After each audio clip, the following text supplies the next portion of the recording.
শেখ হাসিনা খুব শিগগিরই বাংলাদেশে ফিরছেন।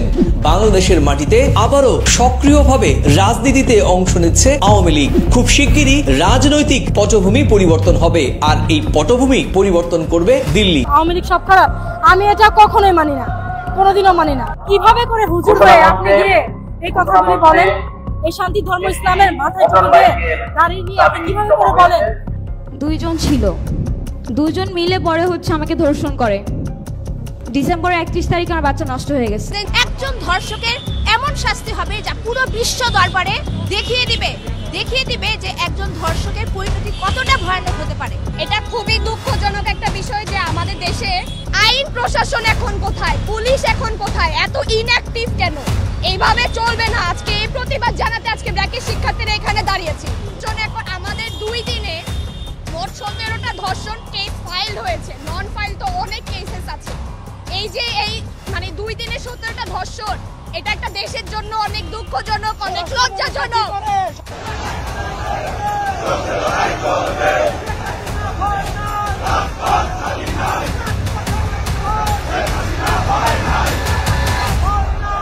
আসসালামু আলাইকুম ওয়া রাহমাতুল্লাহ। দর্শক, গুরুত্বপূর্ণ আরেকটি খবর নিয়ে আমি আবারও চলে এসেছি আপনাদের মাঝে। আপনারা দেশে অথবা বিদেশে যে যেখান থেকে এই ভিডিওটি এই মুহূর্তে আপনারা অন করেছেন, তাদেরকে অনুরোধ করব শুরু থেকে শেষ পর্যন্ত দেখবেন। দর্শক, আপনারা ইতিমধ্যে ভিডিওর শিরোনাম দেখে অবশ্যই বুঝতে পারছেন আজকের এই ভিডিওটি কতটা গুরুত্বপূর্ণ হতে যাচ্ছে। দর্শক, বাংলাদেশের বর্তমান সময়কালে অন্তর্বর্তীকালীন সরকার, যারা ফ্যাসিস্ট সরকারকে সরিয়ে তাদের অন্তর্বর্তীকালীন সরকার ডক্টর মোহাম্মদ ইউনূসকে নিয়ে এসেছে, তারা এখন বলছে আগের সরকারই ভালো ছিল। অন্যদিকে কলকাতার একটি সবচাইতে বড় টিভি চ্যানেল তিনি জানিয়েছেন এই মাসে অথবা সামনের মাসে যে কোনো মুহূর্তে চলে আসতে পারে বাংলাদেশের সাবেক প্রধানমন্ত্রী শেখ হাসিনা। আমি আর বেশি কথা বলবো না, সম্পূর্ণ বিস্তারিত দেখার জন্য আগে টিভি স্ক্রিনের পর্দায় চলে যাব, তারপরে এ বিষয়ে গুরুত্বপূর্ণ আলোচনা করবো ইনশাআল্লাহ। তো দর্শক, আপনারা যারা আমাদের এই ভিডিওটি অন করেছেন তাদেরকে অনুরোধ করব ভিডিওটি একটা লাইক দিয়ে চ্যানেলটি সাবস্ক্রাইব করে এই ভিডিওটি সম্পূর্ণ দেখবেন। আর 32 কার বাবার সম্পত্তি যে 32 গিয়ে ভাঙতে হবে? ওটা কি আমার আপনার বাবার সম্পত্তি? ওটা তো আমাদের রাষ্ট্রীয় সম্পত্তি। ওটাতে কেন বাথরুম বানানো হবে? কি কারণে বাথরুম বানানো হবে? ওখানে যে বীরঙ্গনাদের যে নামে, বীরঙ্গনাদের পিতার নাম যে ওই বাড়ি, আমরা যে বড় হয়েছি ছোটবেলা থেকে ওখানে দেখে, ওই জায়গাটা আমার কথা পূজার দরকার নাই। ওটা তো একটা পাবলিক প্লেস। ওই জায়গাটা থেকে কি কারণে ভাঙা হবে? কারণটা কি? আমি মারার কে? আমি দেশ থেকে আপনাকে বের করে দেওয়ার কে? আজকে যদি আমার বাবার বাড়িটা কেউ গিয়ে ভেঙে দিয়ে আসে আমার কেমন লাগবে?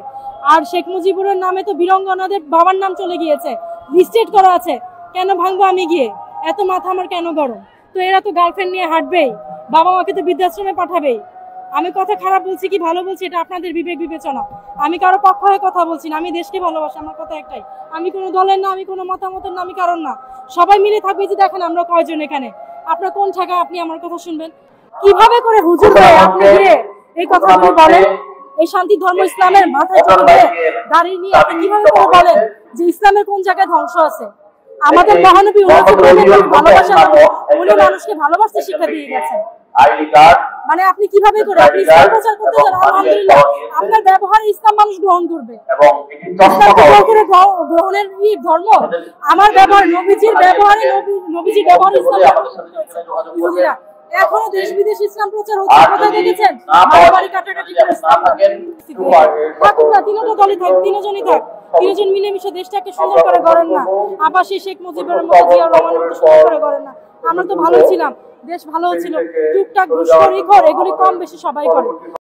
জুলাই আন্দোলন চলাকালে ছাত্রলীগের নেতা ও কর্মীর দ্বারা ধর্ষণের শিকার হয়েছেন বলে দাবি করেছেন বেসরকারি এক বিশ্ববিদ্যালয়ের ছাত্রী। ধর্ষণের শিকার হয়ে তিনি অন্তঃসত্ত্বা হয়েছেন।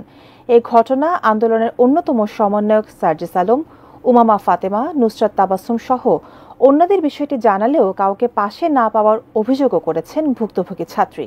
কিন্তু কি কারণে ওই ছাত্রীর এমন অভিযোগ সমন্বয়কদের উপর? বিস্তারিত থাকছে জান্নাতুন নাহার জেরির ডেস্ক রিপোর্টে। 4 আগস্ট সকাল 9:30 বাজে চাষারা গোল চত্বর থেকে ছাত্রলীগের লোকজনরা আমাকে তুলে নিয়ে যায়। মেবি আজমির ওসমানের বাড়ির নিচে আমাকে টেনে হিঁচড়ে আমাকে মারতে মারতে নিয়ে যায়। আশেপাশে অনেক মানুষজন ছিল কিন্তু কেউ সামনে আসে নাই আটকানোর জন্য। তো তারা ওইখানে আমাকে মারধর করে আমার ফোন টোন সব কিছু নিয়ে যায়। তো ওইখান থেকেও হচ্ছে পরে লাস্ট মুহূর্তে সবাইকে বের করে দেয়। 2 জন ছিল, দুজন মিলে পরে হচ্ছে আমাকে ধর্ষণ করে। জুলাই আন্দোলন চলাকালীন গত আগস্টে ছাত্রলীগের নেতা ও কর্মীর দ্বারা ধর্ষণের শিকার হয়ে অন্তঃসত্ত্বা হয়েছেন বলে দাবি করেছেন বেসরকারি আমেরিকান ইন্টারন্যাশনাল ইউনিভার্সিটির শিক্ষার্থী আদ্রিতা মাহি। আন্দোলনের সমন্বয়ক সহ অন্যদের বিষয়টি জানালেও কাউকে পাশে না পাওয়ার অভিযোগও করেছেন তিনি। তার দাবি, এই ঘটনা সমন্বয়ক থেকে শুরু করে বৈষম্য বিরোধী ছাত্র আন্দোলনের প্রায় সবাই জানত। অনেকের দাঁড়ে দাঁড়ে ঘুরেও বিচার মেলেনি, কেউ গুরুত্ব সহকারে দেখেনি বিষয়টি। যে দুই লোক ধর্ষণ করেছে তারা এখনো ঘুরে বেড়াচ্ছে, তাদের কোনো শাস্তি হয়নি। তিনি অভিযোগ করেন, সমন্বয়ক উমামা ফাতেমা, নুসরাত তাবাসসুম, সার্জিস আলম বিষয়টি জানলেও তারা বিষয়টিকে গুরুত্ব দেননি। এটা এখন পর্যন্ত কোনো মিডিয়াতে আসে নাই, কারণ আমি নিজেই আসতে দেইনি। বাট যারা পারতো, এটা একটা সলিউশন করতে পারতো, এখনো পর্যন্ত তারা ঘুরতেছে, তাদের কোনো শাস্তি হয় নাই। ওই ছাত্রী বলেন যে গত 4 আগস্ট সকালে নারায়ণগঞ্জের চাষারা গোলচত্বর থেকে ছাত্রলীগের 20 থেকে 25 জন তাকে তুলে নিয়ে যায়। তারা এক পর্যায়ে তোলারাম কলেজের একটি অফিস কক্ষে নিয়ে তাকে ধর্ষণ করে। শনিবার শিল্পকলা একাডেমির জাতীয় চিত্রশালা মিলনায়তনে জুলাই গণ অভ্যুত্থানে নারীদের সম্মুখ ভূমিকা নিয়ে ছবি ও তথ্যচিত্রের আর্কাইভ প্রদর্শনী অনুষ্ঠানে এসব কথা বলেন আন্দোলনে অংশ নেওয়া ওই ছাত্রী। সার্জিস ভাই থেকে শুরু করে উমামা ফাতেমা আপু, নুসরাত তাবাসসুম সবাই জানে। উমামা ফাতেমাকে যখন আমি জানাই তখন বলে কি, ও আচ্ছা তোমার সাথে না অনেক খারাপ হয়েছে, আচ্ছা দেখবো না বিষয়টা, শেষ। এইখানেই মানে ক্লোজ করে দিছি টপিক। প্রসঙ্গগত শিক্ষার্থী জানান, নভেম্বরের 10 তারিখে তিনি অন্তঃসত্ত্বা হওয়ার বিষয়টি জানতে পারেন। 31 ডিসেম্বর তার গর্ভপাত হয়। নভেম্বরের 10 তারিখে আমি কনসিভ করি, ডিসেম্বরের 31 তারিখে আমার বাচ্চা নষ্ট হয়ে গেছে আনফরচুনেটলি। এদিকে সমন্বয়ক নুসরাত তাবাসসুম এক ফেসবুক স্ট্যাটাসে লিখেছেন, ওই ছাত্রীকে সব রকম সাহায্য দিতে চাওয়া হয়েছিল। তার পরিবারের সঙ্গে কথা বলে তার সুচিকিৎসা, নারায়ণগঞ্জের ঘটনাস্থলে তদন্ত, মামলা সবকিছুর কথা বলা হয়েছিল, কিন্তু সে চেয়েছিল অন্য কিছু। তার অনুমতি ব্যতি রেখেই আমি সেটা প্রকাশ করতে পারছি না। তো যাই হোক, সেদিন 12টা বাজে আমি বাসায় যাওয়ার পরে সার্জিস ভাই আমাকে ফোন দেয়। ফোন দিয়ে বলে, মাহি তোমাকে আমি একটা নাম্বার দিচ্ছি, একটা নাম দিচ্ছি, তুমি এই ম্যামের কাছে যাও, উনি পপুলার ডক্টর, ওনার কাছে যাও, কি কি করা লাগবে উনি তোমাকে বলে দিবে।